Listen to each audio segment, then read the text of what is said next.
All right. So this week we got the final. So for us in this class, the final is one thing. It is this lab right here in front of you.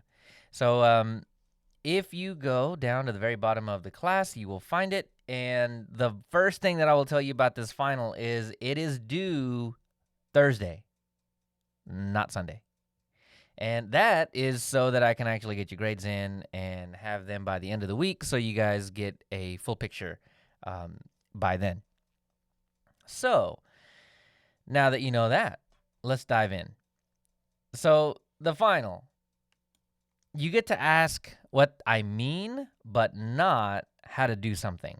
So, you can ask for clarification. If I have something in this lab that does not make sense to you, I'm asking something that you don't know what I mean, feel free to ask what the heck I mean. That is totally something that you can do.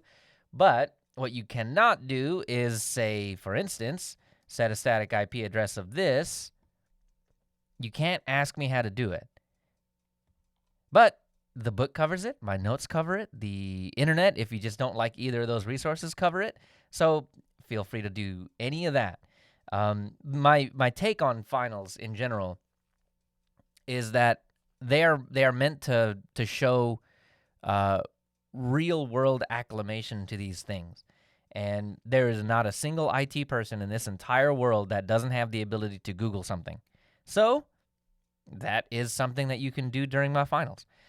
So keep that in mind. While you cannot ask me exactly what, well, no, I can't say it like that. You can't ask me for help. You can ask the internet or, like I said, all the resources that I've provided you up to this point. So anyway, next thing. You don't need any of the VMs in this class that we have created. You can delete them all. You can do that before the test or after the test. If it will help you by deleting them before the test, which means, you need more storage space, something like storage space is the big one. If you need more storage space, delete those VMs and just totally get rid of them. That way you'll have as much space as you need for this lab. You only need one VM, so you won't need a whole bunch of space, but you will need at least 60 gigs. And I say that you really don't need that much either. You're probably going to be looking at using about 30 gigs or so. And that's on the high end as well. So either or, your virtual disks need to be this size. But anyway, long story short, delete any of the VMs that you do not plan on keeping from this class. Don't go deleting other classes' VMs. I don't know if you need to delete those or not. I can only speak to my own. So you'll need one new Windows 10 VM, but don't turn it on yet. I don't want you guys to miss that that pop-up window that's like, hey, this is a new VM. Give me an ISO. Don't miss that. But if you do, you can always go back and fix that. It's not a big deal, but just don't turn it on just yet. Give as much RAM and as many CPU cores as you possibly can. This is going to be different for everybody. So if you only have 8 gigs of RAM or 2 gigs of RAM or something like that, your situation is going to be different. Give it as much as you can without blowing up your machine. Same with CPUs. If you've got 4 cores, cool. Give it 2 or 3. But obviously try not to give it as many as your system has so your system will have room to breathe. So I'm not going to grade this. So this is totally up to you and what you're comfortable giving your VM. What I do need you to have is a 50 gig disk. So when you're creating the VM, just create that 50 gig disk. We're going to use that to install Windows on. But after you create the VM, go in and add an additional 10 gig disk. We're going to use that for backups. At that point, you can turn on your VM. This is where you want to pop in the Windows ISO and make sure you're installing Windows on the 50 gig disk. If you try to install on a 10 gig disk, it may work. I don't know. I think the initial Windows install is only like 4 or 5 gigs, so it'll probably work. But I didn't actually test it, so Windows might even just tell you no. I don't know. We'll see. Long story short, just use the 50 gig one. You'll be better off that way. When you get it installed, it does that first reboot and it gives you that out-of-box experience thing. Do not create a Microsoft account. So this is where it asks you, hey, give me your email, blah, blah, blah. Do not use the Microsoft account. Down in the bottom left, there is a join by domain link. Click on that, and you can create a local account that will then allow you to join the domain. Now, we are not going to join a domain or anything like that, but this is the way that you get around creating that account, just simply because we don't need it. We don't want it, and lots of companies don't use it because why would you use your own personal Microsoft account on a work machine, right? So that's the thought behind that. It may try to ask you, and if it does give you the option, do not let it update. This is Windows 10 we're talking about here, though. It may very well just try to update behind. So if it does, this is why I want you to have given it as many CPU cores and RAM as possible so it can get through. Now, if it starts updating and there's just no way around it, take a break. Walk away, have some lunch, come back, and it'll probably be done. And then you can get the rest of your stuff done without interruption. Not saying that you can't do this stuff while it's updating. It'll just be slower than it normally is. And if it's already acting kind of slow, then, well, yeah, just give it some time. All right, so now in for the stuff that we actually care about. So each of the things that I want you to submit to me is highlighted. So anything you see in orange, you need to act on. So, or at least act on to submit to me. You need to do this stuff in the white or without a highlight to get the correct screenshot, though. So don't skip anything. So set a static IP address of this. Your IP address will be this. Your subnet mask will be this. Your gateway will be this. Your DNS will be this. I don't need internet from you, and your VM does not need internet. So this will obviously break your internet, right? There is no gateway living at 10.20.31. There is no DNS living at those IP addresses, and your IP address of 40 is not going to get you anywhere. So be aware that you will lose internet at this point, and that's fine. So prove that you did all that by doing ipconfig/all in a command prompt. Take a screenshot of that. Then a firewall rule. I want you to create a manual firewall rule. So I want you guys to do this manually. Yes, there is a rule already in the firewall that will allow you to do this, but I don't want you to use it. I want you to go and create a firewall rule in the Windows Defender Firewall with Advanced Security, right? That specific tool that allows inbound traffic to port 3389 over TCP. Create that rule. And then you'll take 2 screenshots for this one. One of the General tab and one of the Ports and Protocols, or Protocols and Ports tab. So you get to this, if you open up the Windows Defender Firewall with Advanced Security, click on Inbound, find your rule, right-click on it and hit Properties, right? So that's this. In the Properties of the rule, you'll find those 2 tabs. So one screenshot here, one screenshot here. Submit them both. Then UAC, crank it all the way up. Take a screenshot, shows me that you've done that. I'm really just looking for where the slider's at. Show me that. Then run a Windows Defender scan. This is one of the big reasons why I don't need you to be updating during this process. This will this will make it more difficult because it's going to be using a lot of CPU and disk, which updates do as well. So anyway, run a Windows Defender scan. Take a screenshot while it's running. And then cancel the scan. I don't need it to actually do a full install. It's a full scan. It's a new install. There's not like there's any viruses on there yet. If there are viruses on your new install, you have got to have broken some kind of speed record for getting a virus on a VM. Then I need you to create a secondary user. Again, not a Microsoft account. And then take a screenshot. Show me that user exists. Then I don't care where you put this, but create a directory and name it Smush. Directory or folder, however you want to say that. Name it this, Smush. And put some files inside. I don't care what it is. If you're moving files from one place or another, you probably just want to copy it Or if you saw in my labs, I just created some, right click, new, and then I just created some of the files that were in that list. If it was a text file, I added a little bit of text. It doesn't have to be anything. I'm not looking at your text files. I don't care what they are. But put some text in there, and same with if you're doing images, scribble a little bit into an image and save it. And then compress the directory. And then take a screenshot of the compressed directory. Now, the compressed directory, like when you go back a level, you're looking at the folder.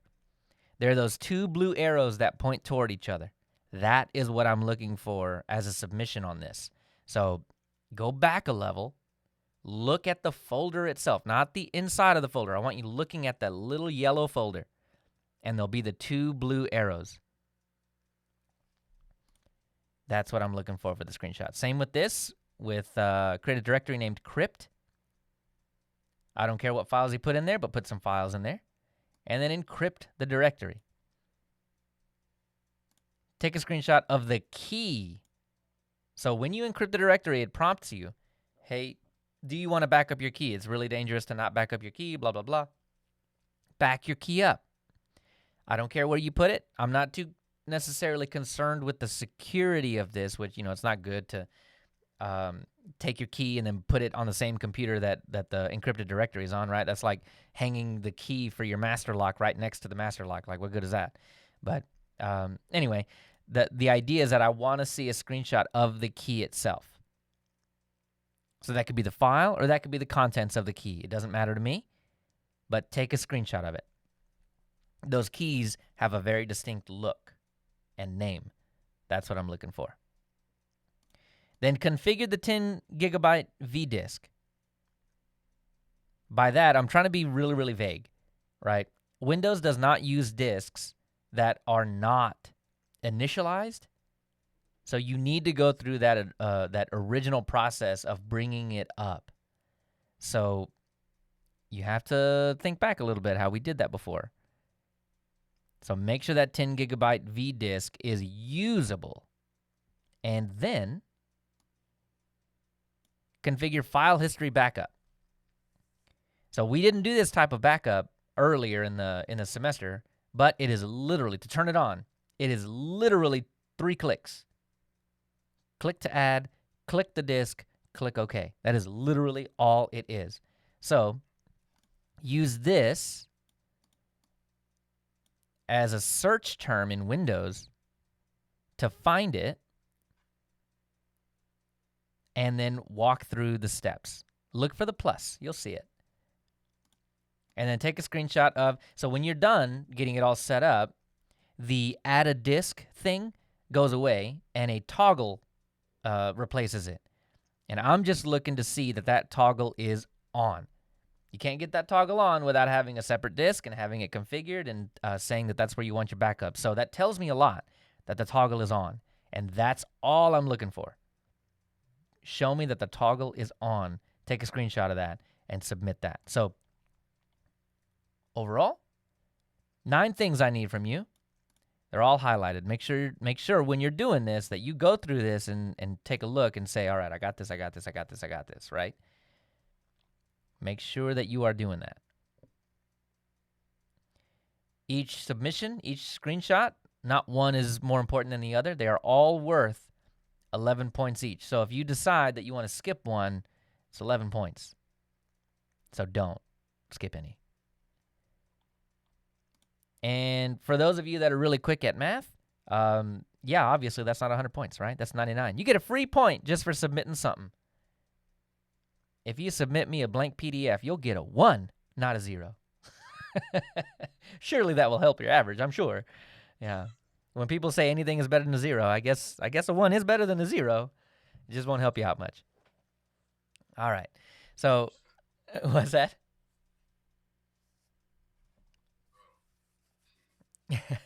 All right. Well, that's it. Now, one last thing, one last hint.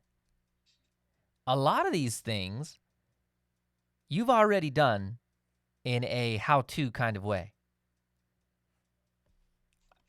I specifically made this lab. Oops, that's not the right page. I specifically wrote this lab in a way that will make it easy on those that have been keeping up with their homework. So if you go back to, I think it was, the 30th of March, that week, and you go back and you read the questions that I've got on this health and security project, you'll realize there's a massive overlap. Like 7 of these, 6 or 7 of these are taken directly from that. So that means that if you did well on that lab, you already wrote instructions for yourself on how to do this stuff. So if you did it, you got them right, like 80% of this final is already done. You just need to go through the steps. So anyway, yeah, that should be, I hope it is, an easy 100 for all of you guys. But either way, let me know if some of this doesn't make sense. I'm happy to explain what I mean. I mean, when I'm writing this stuff, it sounds good to me. It sounds great to me. But yeah, if something doesn't make sense, refer to this video, obviously, because I think I explained it okay. But if not, if that doesn't make any sense, then please, please, please get me on Slack, email me, ask me. Just figure out some way to ask me so I can make sure that it's clear to you. I don't want you to miss something because you didn't understand what I was asking. All right, but that's it. That's all I got for you guys. Y'all have any questions? Sure. So, do we have to delete the whole virtual machine or just update like one of those on this requirement? The machine needs to be new. New, Yeah. So if you have other VMs that are taking up space, you can delete all of the VMs that I have had you create. Get rid of them all and start fresh.